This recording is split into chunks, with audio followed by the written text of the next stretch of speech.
Travailler sans être payé ou ne plus travailler du tout, c'est désormais le quotidien des employés fédéraux américains.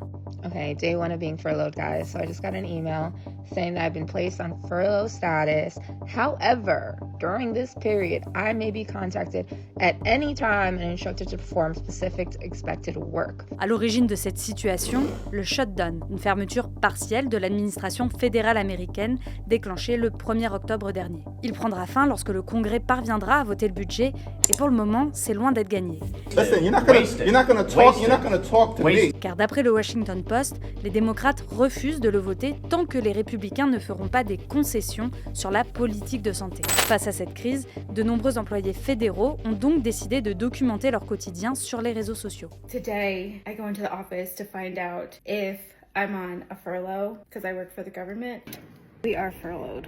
Hey y'all, it's day 3 of the government shutdown. So far, it is still the same, work up until the 7th, paid, and after that, we either stay home with no pay or we go to work with no pay. Pendant toute la durée du shutdown, les employés fédéraux sont en effet mis au chômage technique.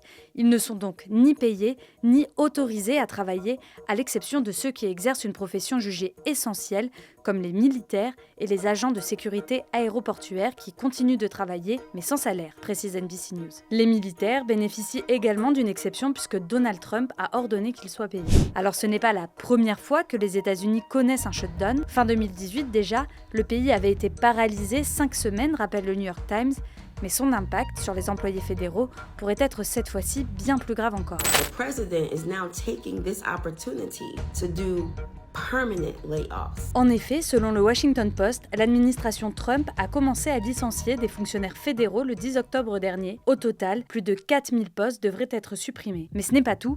Le 7 octobre, la Maison-Blanche a laissé entendre que certains fonctionnaires pourraient ne pas toucher de rappel de salaire pour leurs jours de chômage technique, et ce, en dépit d'une loi qui le prévoit explicitement. L'ensemble de ces mesures vient d'une certaine manière parachever l'ouvrage du DOGE, le département de l'efficacité gouvernementale, dirigé par Elon Musk jusqu'au 31 mai dernier. Entre janvier et mai, le DOGE avait notamment procédé à des licenciements massifs de fonctionnaires fédéraux avec un objectif clair, réduire les dépenses au sein de l'administration fédérale. Depuis, certains d'entre eux sont toujours à la recherche d'un emploi.